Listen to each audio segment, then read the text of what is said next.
Welcome to this week's video. As promised, we go back to 2017 where my tinny racing journey began. We cover what is tinny racing, how did I get into it, what are my favourite parts of the sport, the highlights over 5 years of racing, is it hard for an out-of-towner to win, the hardest parts, and more to the story. So first off, what is tinny racing? Tinny racing is where you get a small aluminium hull that would most commonly be used for fishing and put as big of an outboard motor as you possibly can that complies with the sport's rules, which is a 30 horsepower as a standard motor or a smaller size motor for the category you choose to race in.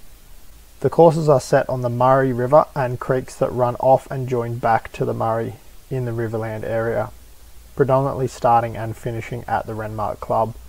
There are 6 races in total throughout the year, the main race being the Dinghy Derby held at the beginning of the year. How did I get into racing? Before I knew about tinny racing, I was already testing out the abilities of my tinny that I had at the time, a flat bottom Quintrex. When someone showed me a video of the Dinghy Derby in South Australia, it blew my mind. This had been going on in Australia for so long and I'd never heard of it. Flying through narrow creeks as fast as my boat would go is what I was all about. I took a drive for Renmark, made a few friends, got some details about boats, motors and racing. I wasn't 100% sold on racing straight away, but I knew I wanted the fastest and best handling combination of tinny and motor available for the antics I wanted to get up to back home.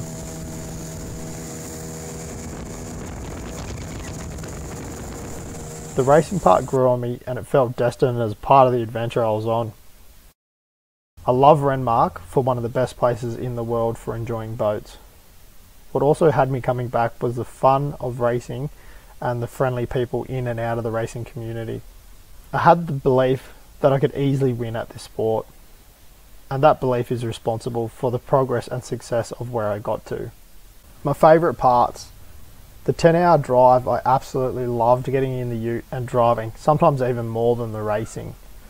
The Hay Plains, the South Australian sunset, my favourite cafes, meeting new and supportive people, the adrenaline of flying through the creeks, catching the boat in front of us, practice sessions and having a laugh, telling stories while waiting for the sweep boat, reward ceremony, hanging with winners and losers, no one thinking that they're better in it than anyone else.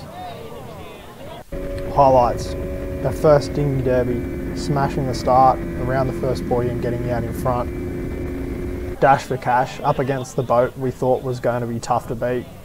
My mate Julian trying to make his way to the back of the boat on the home stretch, losing his grip and getting ragdolled, so with my spare hand, grabbed the back of his life jacket and dragged him to the back of the boat to cross the finish line in front.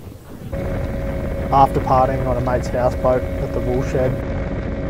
Hardest parts: getting out of holiday mode to prep for racing, the time between races and maintaining race mentality, dedicating time and commitment to a sport that's 1,000 kilometres away, maintaining a good navigator due to my own commitment levels, and lack of ability to practice on the course. Why did I stop? After the racing hiatus that COVID created, I'd since found the potential of fun that could be easily had in my jet boat. And I wasn't sure if I even still wanted to race. So I thought the best way to find out was to go and race.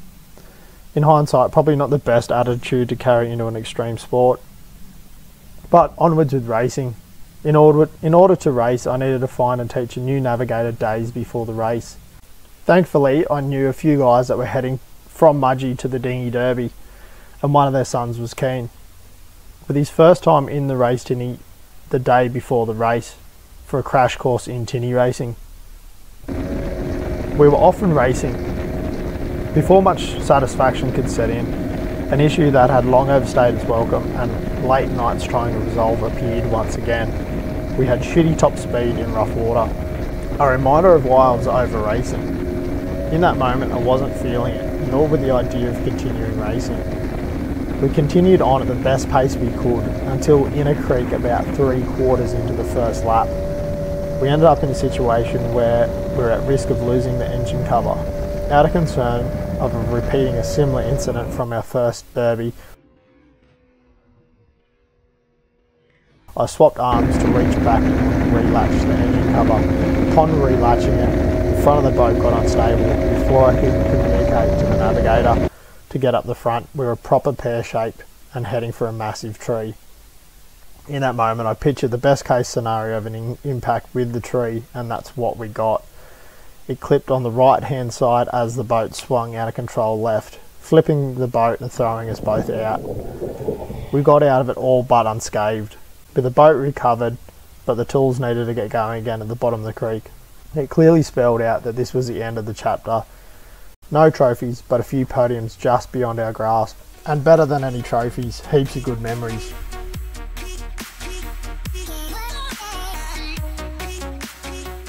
After hanging onto the boat for a few more years to collect dust and for me to come to terms with letting it go, I recently took it back down to Renmark to be sold.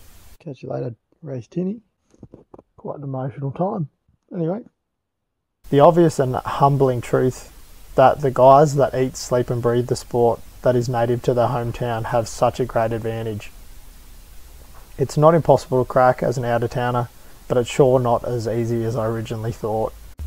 For me, life is often enough of a race, so getting out in the boat is an escape where I don't have any expectations on myself to do anything other than just muck about and go on adventures. Possibly with a different perspective and a calmer attitude towards everyday life, racing some form of boat may be on the cards in the future.